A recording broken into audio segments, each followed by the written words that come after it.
नमस्कार, आप देख रहे हैं सी न्यूज भारत और मैं हूं ऋषभ सक्सेना। वक्त तो चला है उत्तर प्रदेश बुलेटिन का। औरैया में शिव शक्ति अखाड़ा प्रमुख मधुराम शरण के नेतृत्व में एरवा कटरा कस्बे में विशाल सशस्त्र सन्यासी शोभा यात्रा निकाली गई है। क्या कुछ उसमें भव्यता रही, आइए इस रिपोर्ट में देखते हैं। एरवा में शिव शक्ति अखाड़ा प्रमुख मधुराम शरण के नेतृत्व में एरवा कटरा कस्बे में विशाल सशस्त्र सन्यासी शोभा यात्रा निकाली गई। यात्रा में सशस्त्र सन्यासियों ने तलवार, दंड, फरसा सहित शस्त्रों का प्रदर्शन किया। यात्रा एरवा कटरा चौराहे तक पहुंची, जहां सन्यासियों का फूलमाला पहनाकर स्वागत किया गया। मधुराम शरण ने धर्म की रक्षा का आह्वान किया और समाज को शास्त्र और शस्त्र धारण करने के लिए प्रेरित किया। उन्होंने धार्मिक अनुष्ठानों में नृत्य का विरोध करते हुए हिंदू समाज को जागरूक करने की बात की। यात्रा में क्षेत्राधिकारी भारत पासवान, साथ ही साथ प्रभारी जीतमल चौधरी सहित पुलिस बल तैनात रहा। संघ के खंड संचालक महेश चंद्र, गौरव रंजन गुप्ता, शुभम पोरवाल और अन्य कार्यकर्ता शामिल हुए। और सी न्यूज संवाददाता मिस शुक्ला की रिपोर्ट। बढ़ते हैं अगली खबर की ओर। अमरोहा से एक लव जिहाद का मामला सामने आया है। क्या कुछ पूरा माजरा है, इस रिपोर्ट के जरिए देखते हैं। उत्तर प्रदेश के नोएडा से एक लव जिहाद का मामला सामने आया है, जहां एक ताबिश असगर नाम के मुस्लिम लड़के ने खुद की हिंदू पहचान बताकर एक हिंदू युवती से शादी कर ली। इसके बाद हिंदू युवती पर दबाव डालकर उसने इस्लाम भी कबूल करवाने की कोशिश की। हिंदू लड़की को फंसाने के पूरे मामले में मुस्लिम लड़के के परिजन भी शामिल रहे। हिंदू युवती की पहाड़ से धक्का देकर हत्या करने की भी कोशिश की गई। मामले में पीड़ित पुलिस के पास पहुंची। इसके बाद पुलिस ने कार्यवाही करते हुए मुस्लिम लड़के को गिरफ्तार कर लिया है। अमरोहा से सी न्यूज संवाददाता गौरव श्रीमाली की रिपोर्ट। रुक करते हैं अगली खबर का। हरदोई में यातायात पुलिस नियमों की धज्जियां उड़ाने वालों पर अंकुश लगाने में असफल नजर आ रही है। क्या कुछ पूरा माजरा है, इस रिपोर्ट में समझते हैं। हरदोई में यातायात पुलिस भी नियमों की धज्जियां उड़ाने वालों पर अंकुश नहीं लगा पा रही है। हरदोई का एक वीडियो नगर से सटे मन्नापुरवा इलाके का है, जहां पर हरदोई लखनऊ रोड पर एक पिकअप वाहन पर दर्जन भर से ज्यादा सवारियां बैठी नजर आए।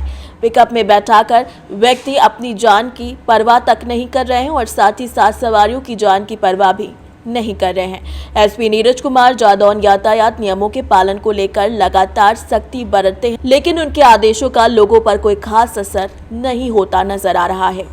हरदोई से सी न्यूज संवाददाता नेहा की रिपोर्ट। बढ़ते हैं अगली खबर की ओर। मुरादाबाद में थाना डिलारी क्षेत्र के गांव कांकरखेड़ा में 1000 केवी की लाइन के संपर्क में आने से एक महिला की मौके पर मौत हो गई। इस दौरान घटना में उसका पति और 2 बेटियां गंभीर रूप से झुलस गई हैं। क्या कुछ पूरी घटनाक्रम रहा है, इस रिपोर्ट में समझते हैं। मुरादाबाद के थाना डिलारी क्षेत्र के गांव कांकरखेड़ा में 11000 केवी की बिजली लाइन के संपर्क में आने से एक महिला की मौत हो गई और उसके पति और 2 बेटियां गंभीर रूप से झुलस गईं।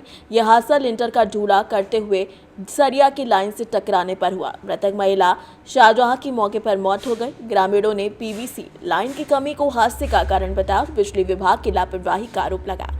ग्राम प्रधान ने पहले भी बिजली विभाग को शिकायत की थी, लेकिन कोई कार्यवाही नहीं हुई। ग्रामीणों ने 11000 केवी की खुली लाइन को हटाकर पीवीसी लाइन लगाने की मांग की है। इस घटना के बाद पूरे गांव में शोक का माहौल है। जमीर मलिक। कहाँ के रहने वाले हैं? मुरादाबाद जी। कांकरखेड़ा में जो घटना घटी है, ये क्या घटना घटी है? ये एक्चुअली काम कर रहे थे अपने ऊपर, पहाड़ बन रही थी इनके मकान की, सरिया हटा रहे थे ये दोनों हस्बैंड वाइफ। तो इनको जो है 11000 की लाइन से जो है टच हो गया सर। अच्छा। एक बच्चा इनको बचाने के चक्कर में झुलस गया है और एक बच्चा हवड़ा दबड़ी में जो है ठोकर खाकर गिर गया था, थोड़ा उसको चोट आई। जहाँ घटना घटी है, इनका क्या नाम है? नसीम अहमद। मकान किसका बन रहा था? नसीम अहमद। कितने लोग घायल हुए हैं? 4 घायल हुए हैं, 3 घायल हो गए। किसी की मृत्यु हुई है? हाँ जी, एक की मृत्यु हो गई है। जिनकी मृत्यु हुई है उनका क्या नाम है? शाहजहां। और जो घायल हुए हैं उनका एक नसीम अहमद है, उनके हस्बैंड, 2 बच्चियां हैं उनकी, नगमा और शगुफ्ता। अच्छा, ये घटना जो घटी है, इसका मुख्य कारण क्या होगा? मुख्य कारण क्या है कि ये लाइन जा रही है बीच रास्ते में, हाई टेंशन लाइन है और खुली भी है, पीवीसी नहीं है, बस इनका सरिया उस पर टकराया है और उसी की वजह से ये घटना घटी है। अगर पीवीसी लाइन होती तो शायद ये घटना शायद नहीं घट पाती है। नहीं घटती। कुछ और लोग बताएंगे इसके बारे में। मेरा नाम मोहम्मद रिजवान है। अच्छा, क्या घटना घटी है यहाँ पर कांकरखेड़ा में? ये असल में घर का काम चल रहा था ढूले का जी। और सरिया भी लगभग सारा बिछ चुका था, लेकिन एक सरिया को बचाने के चक्कर में वो लाइन पर लगा और इसकी वजह से यह हादसा हुआ। और ये कोई हादसा पहला भी नहीं है, इससे पहले भी 2-4 हादसे गांव के अंदर हो चुके हैं। और सबसे मेन कारण जो वो यही है कि लाइन खुली होने की बजाय अगर ये पीवीसी होती तो शायद नहीं हो पाता ये हादसा। बाकी तो सब अल्लाह की मर्ज़ी है, जो भी होता है। तो आप लोग चाहते हैं कि ये लाइन उतरनी चाहिए और पीवीसी होनी हम चाहिए? ये चाहते हैं कि उतरनी चाहिए, यहाँ पे पीवीसी लाइन पड़नी चाहिए। पीवीसी लाइन होनी चाहिए, क्योंकि वैसे भी गांव का मसला है, लाइन भी नीची है और भी काम होते रहते हैं ना। तो अक्सर वेस्टर गांव का मामला है, तो पराल वगैरह की भी गाड़ियाँ आती जाती रहती हैं, किसानों का मामला भी है, तो इसलिए पीवीसी होना ज़रूरी है कुल मिला करके। क्योंकि आज ये है, कल अल्लाह ना करे कोई और भी हादसा हो सकता है। पहले भी एक हादसा हुआ है, उसमें एक बच्चे का हाथ यहाँ से ख़त्म हुआ है। मोहम्मद उस्मान कहाँ के रहने वाले? कांकर खेड़ा। अच्छा, ये जो क्या हादसा हुआ क्या? पहले एक करीब 1.5 साल पहले एक हादसा और हुआ है जी। तो उसमें एक बच्चे का हाथ यहाँ से कट गया है। अच्छा, और एक बच्ची है जो गांव के बाहर साइड में रहते हैं, वो भी मोहम्मद नबी नाम की उनकी बेटी है, मोहम्मद नबी की, उनकी भी यहाँ से एक उंगली ख़त्म हो गई है। और इतना उनका खर्चा अभी ज़्यादा हुआ है सब कुछ, और अभी भी वो बच्ची ठीक नहीं है। अच्छा, ये लाइन खुली होने के इसी कारण? लाइन की वजह से। अच्छा, क्योंकि बच्चे अक्सर छत पर चढ़ते हैं, खेलते हैं, तो उसकी वजह से ये हुआ है। हादसे होते यहाँ रहते भी हैं। ये शिकायत रही है कि लाइन खुली होने की वजह से वो सरिया टच हुआ है वहाँ पर, वो दोनों मियाँ बीवी पकड़े हुए थे उसको। जी। फिर उसके बाद में उस बच्ची ने बचाने की कोशिश की, उसके बाद में तीसरी बच्ची आई, उसने अबरा तबड़ी में वो उनके ऊपर गिर गई है, उसकी भी चोट लगी है। जो एक बच्ची उनमें नगमा नाम की है, उसकी कंडीशन ज़्यादा ख़राब है। अच्छा जी। और वो नसीम भाई हैं, हमारे बड़े भाई साहब हैं, उनकी हालत भी गंभीर है। भाभी हमारे इंतकाल हो गया है उनका। अच्छा, आप चाहते हैं कि यहाँ पर ये पीवीसी पीवीसी लाइन? लाइन की हमारी रिक्वेस्ट है, आप इसको चेंज करवा दीजिए, जो भी जैसे भी हो। ठीक ठीक। क्या नाम है प्रधान जी आपका? मेरा नाम फिरासत चौधरी। अच्छा, कहाँ से हैं? पंचायत काकर खेड़ा जी। अच्छा, अच्छा, आज काकर खेड़े में घटना हुई है, क्या पूरा मामला है सर? वो छत पे जो है सरिया बांध रहे थे लोग, जी। जो उनकी नशीम अहमद उनकी बीवी थी, उनके बच्चे थे, वो सरिया ऊपर वो पकड़ रहे थे, तभी जो है उसमें छड़ जो है उसमें तार में लग गई, उसमें करंट आ गया।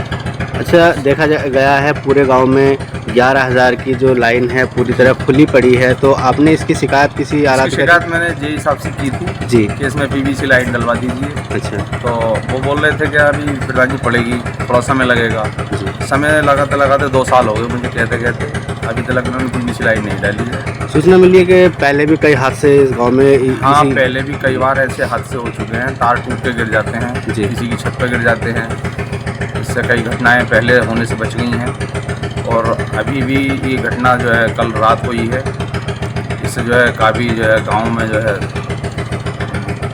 उसका गम का माहौल है।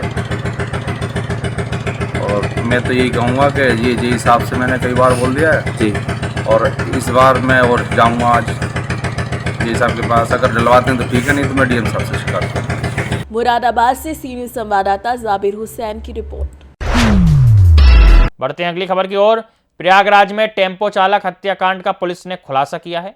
बता दें कि इस दौरान पुलिस ने 2 लोगों को जेल भेजा है। क्या कुछ पूरा प्रकरण है, इस रिपोर्ट में जानते हैं। प्रयागराज के सरायनाथ में हुए टेम्पो चालक की हत्याकांड का खुलासा पुलिस ने कर दिया है। टेम्पो चालक की हत्या उसकी पत्नी और उसके प्रेमी ने मिलकर की थी। युवक की हत्या चाकू से गोद कर की गई थी। पुलिस ने घटना में प्रयुक्त आला कत्ल भी बरामद किया है। बता दें कि सोमवार सुबह सऊदपुर धमोइया गांव निवासी संतलाल पटेल के 22 वर्षीय बेटे सीपू पटेल की लाश खून से लथपथ मिली थी। वहीं घटनास्थल पर आला कत्ल भी बरामद हुआ था। परिजनों ने देर रात थाने पहुंचकर विजय वर्मा के खिलाफ और 2 अज्ञात के विरुद्ध मुकदमा पंजीकृत कराया था। पुलिस ने घटना को शीघ्र अनावरण करने के लिए टीमों का गठन किया था, जिसके बाद सर्विलांस टीम की मदद से अभियुक्त तक पुलिस पहुंची तो पूरी घटना का खुलासा हुआ। थाना सराय नायत में 9 तारीख को सुबह पुलिस को सूचना प्राप्त हुई कि लीलापुर कछार में एक अज्ञात शव पड़ा हुआ है। जिस सूचना पर तत्काल थाना पुलिस मौके पर पहुंची तथा फील्ड यूनिट, डॉग स्क्वाड तथा मेरे द्वारा भी घटनास्थल का निरीक्षण किया गया। शव की पहचान शीपू पटेल निवासी सराय नायत के रूप में हुई और उसके भाई की तहरीर के आधार पर हत्या की धारा में थाने पे मुकदमा पंजीकृत किया गया। बॉडी का पीएम कराया गया, जहां पर धारदार हथियार से हत्या किए जाने की पुष्टि हुई। घटना के अनावरण हेतु थाना तथा सर्विलांस की टीम का गठन किया गया। इस संदर्भ में आज 10 तारीख को मृतक की पत्नी पूजा गौड़ तथा उसके साथी विजय बहादुर वर्मा को पुलिस ने हत्या के आरोप में गिरफ्तार किया है। पूछताछ में इनके द्वारा बताया गया कि पूजा गौड़ 6 माह पूर्व अपने पति से अलग हो विजय बहादुर वर्मा के साथ झूसी में किराए पे कमरे पे रहने लगी थी और दोनों आपस में प्रेम करने लगे थे। इसी संदर्भ में पूजा गौड़ द्वारा शीपू को रास्ते से हटाकर अपने साथी विजय वर्मा के साथ शादी करके और अपने पति की प्रॉपर्टी पे कब्जा करने के उद्देश्य से एक षड्यंत्र रचा गया, जिसके तहत दोनों ने मिलकर उसको 8 तारीख को शराब पिलाकर उसकी लीलापुर कछार में ले जाकर विजय बहादुर वर्मा द्वारा चाकू मारकर उसकी हत्या कर दी गई। इस संदर्भ में दोनों अभियुक्तों को पुलिस ने गिरफ्तार कर लिया है और जेल भेज दिया गया है। इसमें विधिक कार्रवाई प्रचलित है। मौके पर शांति व्यवस्था कायम है। प्रयागराज से सी न्यूज़ संवाददाता रणविजय सिंह की रिपोर्ट। बढ़ते हैं अगली खबर की ओर। रामपुर में आजम खान ने संभल की घटना को लेकर संदेश भेजा है। क्या कुछ पूरा उनका संदेश है, इस रिपोर्ट में जानते हैं। रामपुर से खबर है, जो आजम खान ने संभल की घटना को लेकर एक संदेश भेजा है। आजम ने सपा जिलाध्यक्ष के पत्र के द्वारा संदेश भेजा। सपा रामपुर में हुए जुल्म का भी मुद्दा संसद में उठाए, ऐसा आजम खान ने अपील की है। संसद में उतनी ही मजबूती से मुद्दा उठाने के लिए आजम खान ने संभल के मुद्दे पर और जोर देने की बात कही है। रामपुर से सी न्यूज़ संवाददाता सैयद की रिपोर्ट। उत्तर प्रदेश बुलेटिन में फिलहाल इतना ही। देश और दुनिया की तमाम खबरों के लिए आप देखते रहिए सी न्यूज़ भारत।